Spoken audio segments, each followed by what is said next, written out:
since having your kid, being a single mom, being here in the US, has it just gotten harder to raise a family in this country, or are we just older and like of the age where you would have a kid and we're looking back going like, how the fuck did my mom ever do this? Like that's, you know what I mean? Is it gotten worse? It feels like it has actually gotten worse. Yes, you're absolutely right. It's really hard to be a parent in this country. And let me tell you, it should not be this hard. And it should not be this hard because we need an American government who does not make it harder for us, but actually makes it easier for us. And I'm so tired of hearing this phrase that it takes a village to raise a child. You know what? It doesn't actually take a village to raise a child because we do not live in villages.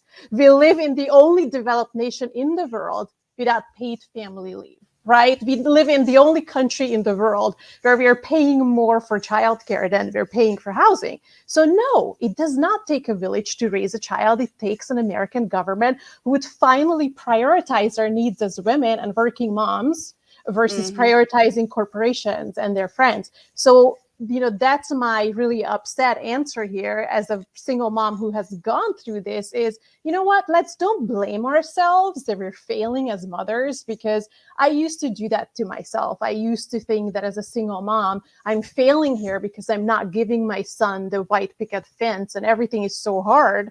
But then I realized, you know what, I didn't fail my child. It's leaders of the American government who failed me by not prioritizing my needs. And I think every woman in this country needs to understand that this is up to our government to finally give us that social safety net that we long deserved. Yeah. Yeah, it is. It has been so, nuclearized. Like it, I mean, yeah, we don't live in villages. I guess I wish we did, but it's, raising a kid is sort of, it is the utmost and extreme version. I think even liberals and some progressives can buy into the idea, well, that your kid's on you. That's it. Like it is just on you. And there's nothing else anyone could do to make that at all easier, and to raise, kids who are like happy to be alive, who wanna be around. And there's been a lot that's been written recently, especially because of all the of the Build Back Better Act, in terms of comparing our country with other countries. But let's talk about, Erin, you're about to have a kid. Maternity leave, how important maternity leave is. And I want to bring up this. This is from Miss, and I don't know where they grabbed it from, but this is a weeks of maternity leave, a list of countries, and you sort of see somehow Estonia's out in front.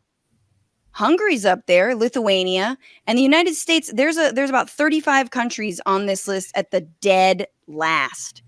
Other countries ahead of us: Japan, Finland, Germany, Norway, Czech Republic, Mexico's ahead of us in terms of paid leave. There is now a plan, obviously, in this Build Back Better Act to give, I think, up to 12 weeks of paid leave for parents. What does that mean? How is that vital to economic justice? And what does that mean for also child rearing? It is vital because women need to keep their jobs and they need to be able to return to work. And my son just got a puppy actually 2 weeks ago. So I'm a single mom of one child and a dog child now. And I actually called the place where I was picking up the puppy on a Sunday to see if I could pick the puppy up on Sunday instead of Monday. And they wouldn't allow me to do that. This was 2 weeks ago. So, and you know why they wouldn't allow me to do that? Because in 25 states in this country, it's illegal to separate a puppy from its mother before 8 weeks of age. But 1 in 4 women in this country return to work within 2 weeks of giving birth.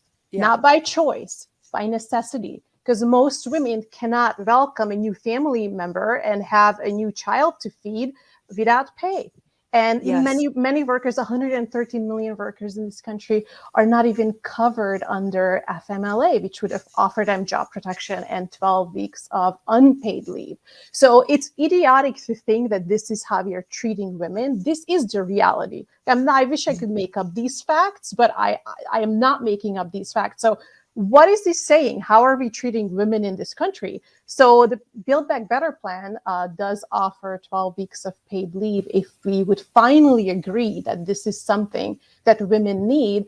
And the sad part of this is everybody across the aisle, Republicans and Democrats, everybody outside of Congress agrees that this is something that we need. Voters agree, regardless of party, but within the halls of Congress, we're still fighting over this. We still can't agree on allowing parents to stay home with their children or with a sick family member. So paid family leave wouldn't just allow mothers to stay home with a newborn, but it would also allow someone to take care of a sick family member.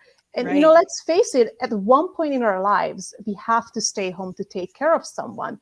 And until we pass paid leave and allow women and other family members to stay home, we are putting American workers in a position to pick between a paycheck or a sick family member or taking care of a child. That's just not morally correct. What's going on, Frantifa? If you haven't already, subscribe to this channel right now. Hit that button. And also, you can become a patron and support the show every single week. Get access to bonus episodes and exclusive merchandise. Patreon.com/bitchuation room. Do it.